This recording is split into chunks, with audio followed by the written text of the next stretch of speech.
Bonjour. Cette présentation tente, par l'analyse des tendances de fond dans de nombreux domaines, de proposer une voie à considérer pour mettre en œuvre de nouveaux systèmes de mobilité pour les biens et les personnes compatibles avec nos ressources, nos objectifs environnementaux et finalement plus robustes aux crises à venir. Des outils de réseau modernes permettent d'accéder à des niveaux de connaissances supérieurs, d'échanger rapidement et largement avec de nombreux acteurs. Cette capacité à s'ouvrir et à recevoir est essentielle. Les outils utilisés comme le blog, Transport du futur, également un groupe de discussion sur LinkedIn ou des flux d'informations NetVibe, deviennent des éléments de base d'un ensemble collaboratif.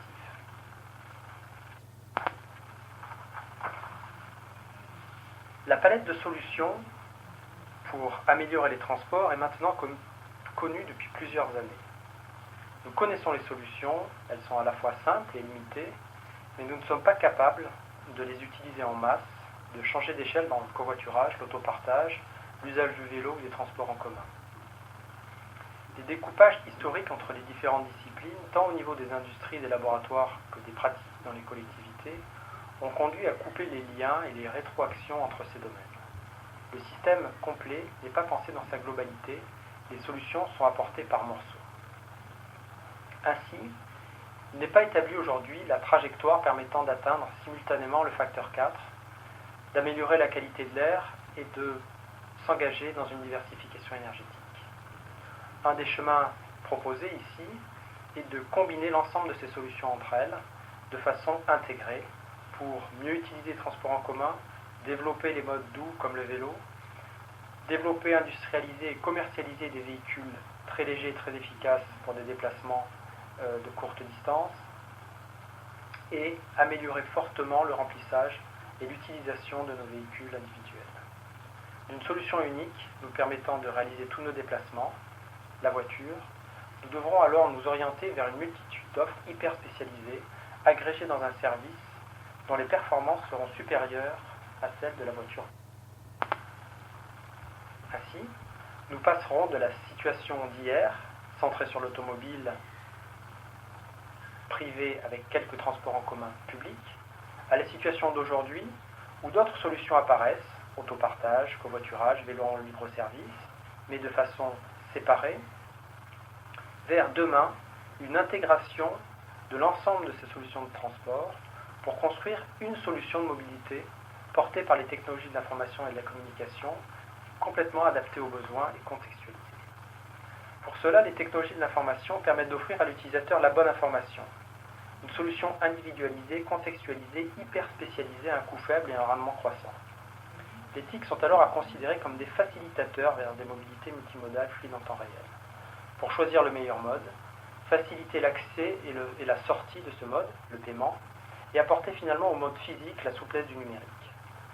Intégrés dans notre objet nomade, le téléphone portable, ces nouveaux savoirs permettront progressivement de nous détacher de la possession, nous garantissant partout, tout le temps, l'accès à de nouveaux services.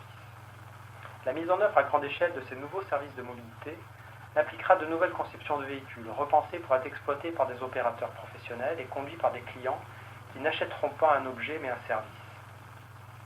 Ce changement d'usage aura des conséquences majeures sur la caractéristique des véhicules. Ainsi, le passage à des services de mobilité nécessitera toujours des usines de production, mais les automobiles ne seront plus commercialisées ni utilisées de la même façon. Quels sont les verrous pour passer à cette mobilité intégrée et simplifiée? 3 verrous sont à lever. Premier verrou, la capacité à expérimenter dans des territoires pour que les usagers expérimentent, s'approprient les solutions et les co-conçoivent avec les industriels. Deuxième verrou, la mise à disposition de nombreuses données publiques permettant de construire de nouveaux outils, dont des assistants personnels de mobilité multimodale. Ce verrou doit être lié à l'action nationale État-Lab et à la FIB. Enfin, le troisième verrou est la mise en œuvre de nouvelles structures de gouvernance, elles aussi multimodales, permettant d'optimiser le système complet, ayant donc accès à la fois aux solutions de mobilité et aux infrastructures. Bien entendu, ces 3 verrous sont à coordonner simultanément pour être levés ensemble.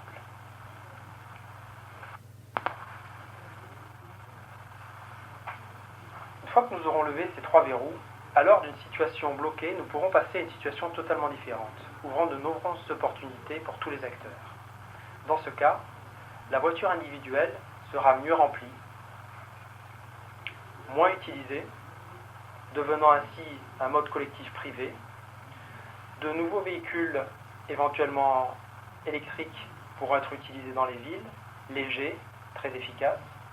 Les modes de transport public seront mieux utilisés, ainsi que les modes doux se seront développés à des taux d'utilisation proches des meilleurs pays en Europe.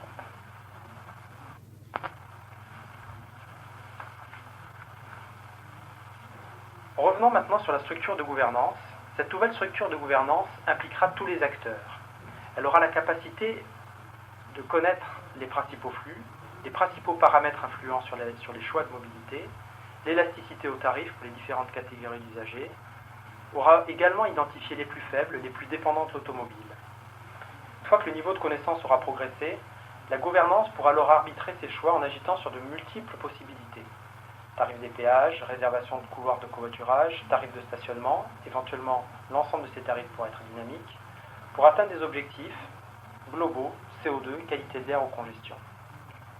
Un cercle vertueux de connaissances sera alors disponible, apprentissage des flux utilisant les données temps réel, influence des contraintes récompenses sur les choix, mise en œuvre de modèles prédictifs des flux, puis mise en œuvre d'outils de management, notamment pour les transports publics ou la tarification.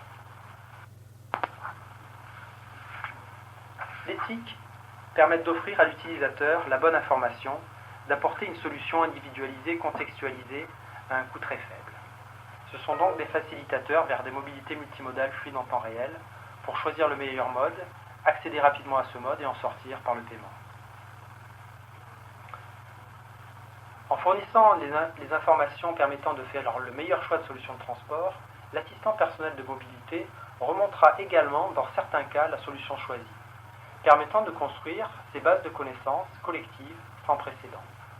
Nous aurons alors progressé en matière de mobilité car nos connaissances sur les flux et les paramètres influents auront progressé. Les 3 étapes que je propose ici schématisent les évolutions possibles. Passage de la voiture possédée, peu remplie, dont le coût est à la fois un coût d'usage et un coût d'investissement, vers la voiture de moins en moins possédée, partagée, mieux utilisée, vers des véhicules conçus pour le partage, opérés par des opérateurs, beaucoup plus efficaces, totalement dépossédés, permettant d'améliorer l'ensemble des leviers. Réduction de la distance parcourue, augmentation du nombre de passagers par véhicule et amélioration de l'efficacité énergétique du véhicule.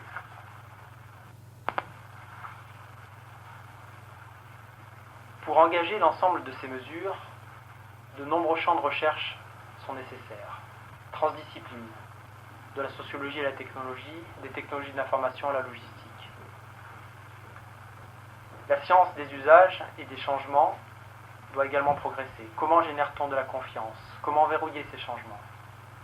Puis il nous faut comprendre et optimiser un système de plus en plus complexe. Et finalement, développer une ingénierie de compréhension des mobilités. Une ingénierie pour concevoir et valider des solutions par des processus d'apprentissage en mêlant à la fois les offreurs de solutions et les utilisateurs. Développer des outils de capitalisation pour industrialiser cette approche. Et puis, engager les territoires pour qu'ils deviennent de véritables laboratoires vivants, pour que les meilleurs territoires soient capables d'attirer l'innovation. Et ceux-ci se confrontent à des barrières juridiques, politiques et techniques. Ce qu'il faut retenir, c'est que nous sommes en train de vivre une transition de l'objet automobile vers des services de mobilité. Et ceci doit être vu comme une chance pour le citoyen, l'industrie, les industries et l'environnement. Cela bouleverse les chaînes de valeur. Cela crée de nouvelles situations comme un opérateur de mobilité multimodale qui va garder le contact avec le client. Un nouvel écosystème est en train de se créer et les utilisateurs sont en train de prendre le centre de cet écosystème. La donnée est le cœur du système, elle est à partager, elle devient stratégique. Le citoyen fait irruption puisqu'il produit lui-même de la donnée, réduisant ainsi l'asymétrie d'information. Et une culture est à développer pour tous les acteurs de la mobilité. pouvez retrouver ces éléments et les détails de l'ensemble de ces points sur le blog transportdufutur.tipat.fr.